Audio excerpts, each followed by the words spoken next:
इस फिल्म में हमें मोजिन नाम के एक ऐसे ग्रुप के बारे में बताया गया है जो मकबरे के अंदर जाकर उसे लूटने का काम करते हैं और ये काम वहाँ के राजा उनसे करवाते हैं क्योंकि युद्ध के बाद राज्य में खाने पीने की बहुत कमी हो गई है। जिस कमी को पूरा करने के लिए मजबूरन मोजिन को मकबरा लूटना पड़ा। पर ये काम इतना आसान नहीं है क्योंकि मकबरे को लूटने से पहले उन्हें एक मोमबत्ती जलानी पड़ती है और जब तक मोमबत्ती जलती रहेगी उतना ही समय उन्हें मकबरे को लूटने के लिए मिलेगा। लेकिन अगर मोमबत्ती बुझ गई तो उस मकबरे में रहने वाली आत्मा उन्हें जिंदा नहीं छोड़ेगी।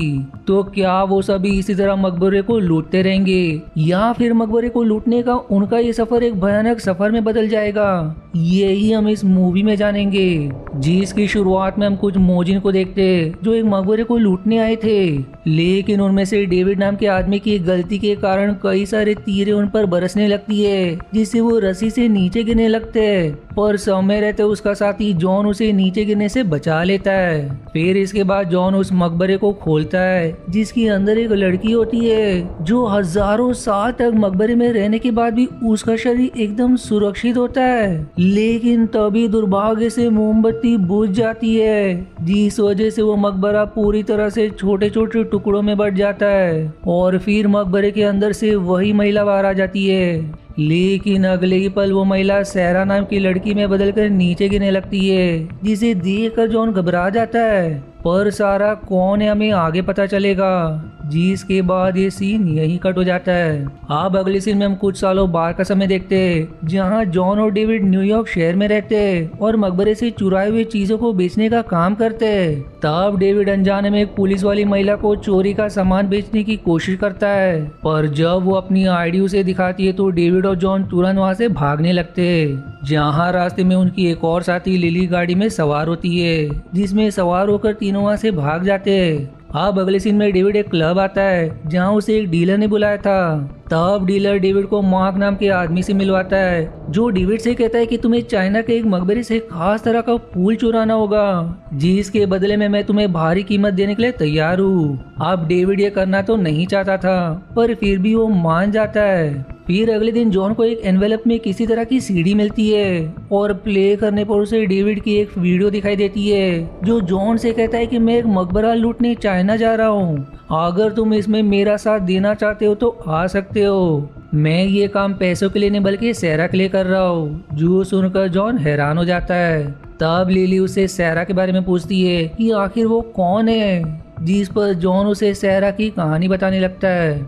अब हम 20 साल पहले का सीन देखते हैं जहाँ डेविड और जॉन बाकी आर्मी वालों के साथ जिसमें सहरा भी शामिल होती है वो सभी मंगोलिया के लिए निकल जाते हैं क्योंकि वहाँ उन्हें एक देवी के मकबरे की तलाश है। तब आगे बढ़ते हुए उन्हें रात हो जाती है और रात के अंधेरे में अचानक उनकी गाड़ी एक गड्ढे में फंस जाती है। इसलिए बाहर आकर सभी गाड़ी को धक्का मारने लगते हैं। लेकिन तभी पहाड़ पर उन्हें किसी की परछाई दिखाई देती है जो देखकर वो लोग घबरा जाते हैं और अपने हथियार लेकर उसके करीब जाते हैं जहाँ उन्हें एक बहुत ही बड़ी मूर्ति दिखाई देती है। इसलिए सभी उस मूर्ति को हटाने की कोशिश करते हैं कि शायद इसके नीचे से उस मकबरे तक पहुंचने का रास्ता हो। पर जैसे ही मकबरा अपनी जगह से हटता है उसके अंदर से अजीब तरह की कीड़ों की फौज बाहर निकलकर सभी पर हमला कर देती है जिसमें काफी सारे लोग मारे जाते हैं। लेकिन कुछ लोग एक गुफा में छिपकर अपनी जान बचा लेते हैं। अब गुफा के अंदर आने के बाद सारे लोग गुफा की तलाशी लेने लगते हैं जिससे उन्हें पता चलता है कि ये गुफा मिलिट्री का सीक्रेट बेस हुआ करता था और अभी वो सभी जिस जगह खड़े होते वो पूरी तरह डायनामाइट से भरी हुई है। इसलिए सभी तुरंत अपनी मशाल बुझाकर वहाँ की पावर ऑन कर देते जिससे उस गुफा की लाइट चालू हो जाती है। पर लाइट के उजाले में उन्हें पूरे बेस में हर जगह सैनिकों के शव दिखाई देते जो देखकर सभी डर जाते कि आखिर इतने सारे सैनिकों के शव यहाँ कैसे आए। तब सहरा को वहाँ एक पत्थर दिखाई देता है जिसमें एक फूल बना हुआ था और ये एक ऐसा फूल है जो किसी भी मरे हुए को जीवित कर सकता है। इसलिए अब डेविड उससे कहता है कि मैं एक दिन जरूर तुम्हें ये फूल ला कर दूंगा क्योंकि वो उसे पसंद करने लगा था। अब इसके बाद सभी वहाँ से आगे बढ़ने लगते हैं। तब उन्हें वहाँ कई सारे बड़े बड़े पिंजरे दिखाई देते हैं। लेकिन इससे पहले कि वो सभी कुछ समझ पाते एक तेज रोशनी के साथ सारे मरे हुए सैनिक जीवित होकर उन सभी पर हमला कर देते हैं। जॉन और बाकी भी उन पर पलट हमला करते हैं और उनकी तादाद काफी ज्यादा थी। तब इस लड़ाई में उस गुफा में रखे सारे डायनामाइट्स फटने लगते, जिससे वहाँ एक जोर का धमाका होता है। डेविड और जॉन सैरा के साथ जैसे तैसे उस गुफा से बाहर निकलने की कोशिश करते, जिसमें डेविड और जॉन तो बाहर आने में सफल रहते, लेकिन उनके साथ सैरा नहीं होती। तो आखिर सैरा के साथ क्या हुआ और डेविड क्यों उस फूल को प्राप्त करना चाहता है, ये हमें आगे पता चलेगा। अब हम प्रेजेंट समय को देखते हैं, जहां मार्क डेविड को अपनी बॉस जेनी से मिलवाता है, जो काला जादू करती है, और वो उस फूल को प्राप्त करना चाहती है जो उसी गुफा के अंदर है। इसलिए डेविड बाकियों के साथ उस गुफा के अंदर जाता है, तो वहीं लिली और जॉन भी मंगोलिया पहुंच जाते हैं। दूसरी तरफ डेविड और बाकी जब गुफा के अंदर से होते हुए आगे बढ़ रहे होते, तब माँ को वहाँ वो पत्थर दिखाई देता है जिस पर उस फूल का चित्र बना हुआ था। इसलिए वो उस पत्थर को निकाल लेता है, लेकिन जैसे ही वो पत्थर अपनी जगह से हटता है, चारों तरफ तूफान उठने लगता है, जिससे मार्क और उसके साथी जिन्होंने वो पत्थर निकाला था वो अजीब ज़ॉम्बी में बदलना शुरू हो जाते हैं। इससे अब बाकी लोग उन्हें मारने की कोशिश करते हैं, लेकिन ऊपर किसी भी चीज का कोई असर नहीं होता। पर सही समय पर वहाँ जॉन आकर उन्हें बचा लेता है, लेकिन इस हड़बड़ी में जेनी के एक साथी के पास रखा बॉम्ब फट जाता है और बॉम्ब के फटने के कारण बाहर जाने का रास्ता भी बंद हो जाता है। अब जॉन अपने पास रखे कंपास को चालू करता है, जो किसी भी जगह से बाहर निकलने का सही सीक्वेंस बता देता है, जिससे सभी उस जगह से बाहर आने में सफल हो जाते हैं। तब जॉन और लिली डेविड को समझाते हैं कि जेनी अच्छी इंसान नहीं है, हमें उसका साथ नहीं देना चाहिए। जो सुनकर जेनी अब सीधे उस डीलर को गोली मार देती है। साथ ही वो ये भी रिवील करती है कि अगर डेविड ने वो फूल ढूंढकर नहीं दिया तो कॉन्ट्रैक्ट के हिसाब से उन्हें मरना होगा, जो कॉन्ट्रैक्ट उसने बिना पढ़े साइन कर दिया था। जो जानकर वो सभी घबरा जाते हैं, इसलिए मजबूरन उन्हें उस फूल को ढूंढने के लिए आगे बढ़ना पड़ता है। अब आगे बढ़ते हुए सभी एक ऐसी जगह आ जाते हैं जहां कई सारे पुल बने हुए थे, जिसमें से सिर्फ एक ही पुल सही है और उसी पुल के जरिए उन्हें आगे बढ़ना होगा। लेकिन अगर उन्होंने गलत पुल पर कदम रखा तो जलकर उनकी वहीं मृत्यु हो जाएगी।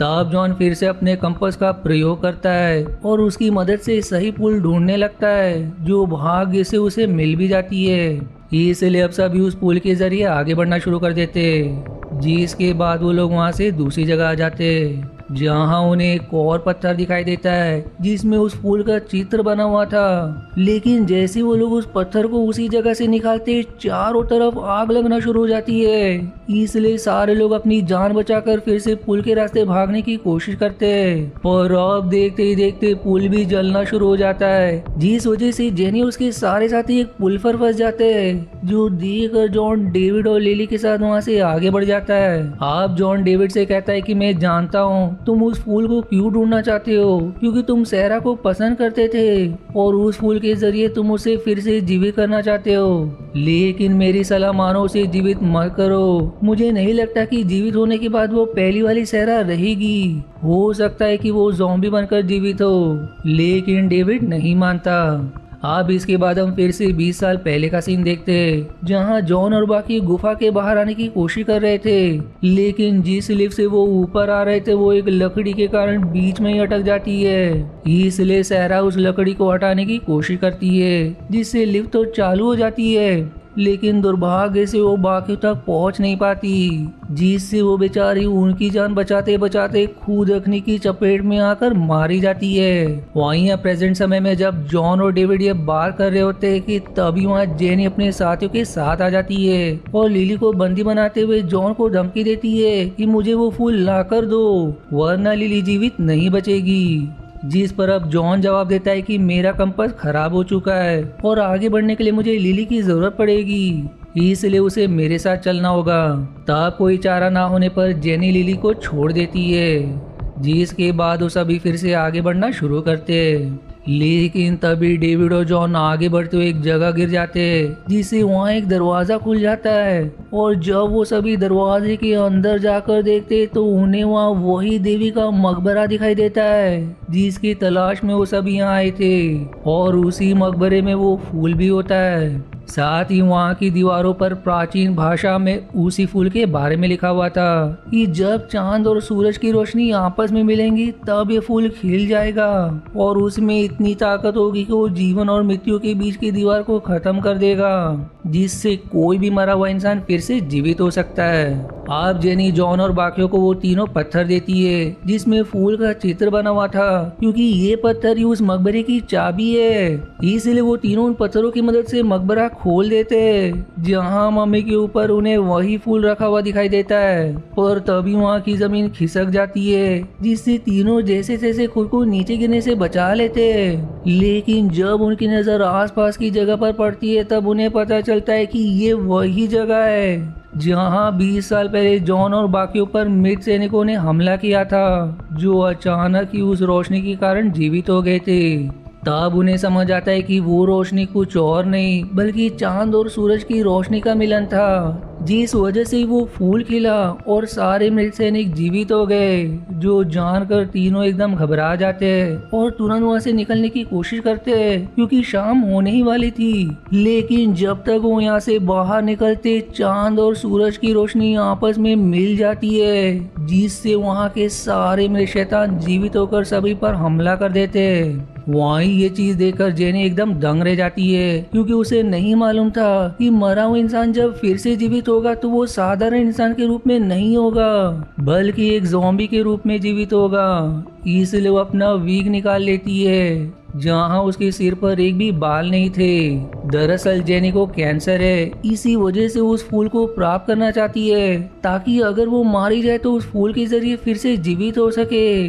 लेकिन उसका ये प्लान असफल रहा। इधर जॉन उस फूल को तोड़ने की कोशिश करता है ताकि सारे शैतान फिर से मर जाए, पर जैसे वो उस फूल को छूता है वो अपनी यादों की दुनिया में चला जाता है, जहाँ उसे सहरा दिखाई देती है। लेकिन उसके और सहरा के बीच एक कांच की दीवार थी, और जैसे ही वो उस दीवार को तोड़ता है वो यादों की दुनिया से बाहर आ जाता है। दरअसल सहरा की मृत्यु का जिम्मेदार जॉन खुद को मानता है, इसलिए उसने मॉर्जिन का काम भी छोड़ दिया था। पर अब डेविड जैसे उस फूल को छूता है तो वो भी यादों की दुनिया में चला जाता है, लेकिन जॉन उससे वो फूल लेकर उसे तोड़ देता है, जिससे सारे शैतान गायब हो जाते हैं। पर फूल के टूटने के कारण जेनी और ज्यादा सदमे में चली जाती है और उस फूल को लेने के लिए खाई में कूद जाती है, जिससे उसकी वहीं पर मृत्यु हो जाती है। अब फूल के खत्म हो जाने से पूरी जगह ही बर्बाद होने लगती है, जिससे जॉन और बाकी नीचे पानी में गिर जाते हैं। तब उन्हें वहाँ कुछ ताबूत दिखाई देते हैं, इसलिए वो सभी उसके अंदर जाकर पानी के रास्ते बहते हुए आगे बढ़ने लगते हैं। लेकिन अब वो सभी एक अजीब जगह पर फंस जाते हैं, जहाँ से निकलने का कोई रास्ता नहीं था। तब जॉन को ऊपर बनी दीवार से पानी के तेज बहाव की आवाज सुनाई देती है, इसलिए वो दीवार को तुरंत तोड़ देता है, जिससे समुद्र का सारा पानी नीचे आने लगता है, जिसकी मदद से फिर वो सभी ताबूत के साथ वहाँ से समुद्र में आ जाते, जहाँ तीनों बिल्कुल सुरक्षित थे, जो देखकर उनकी खुशी का ठिकाना नहीं रहता। और फिर इसी मिक्स फीलिंग के साथ ये मूवी यहीं समाप्त हो जाती है। आशा है आपको मेरी एक्सप्लेनेशन पसंद आई। यदि हाँ तो प्लीज वीडियो को लाइक करना और चैनल को सब्सक्राइब करके सपोर्ट करना ना भूलें। मिलते हैं अगले एक्सप्लेनेशन वीडियो में, तब तक के लिए धन्यवाद दोस्तों।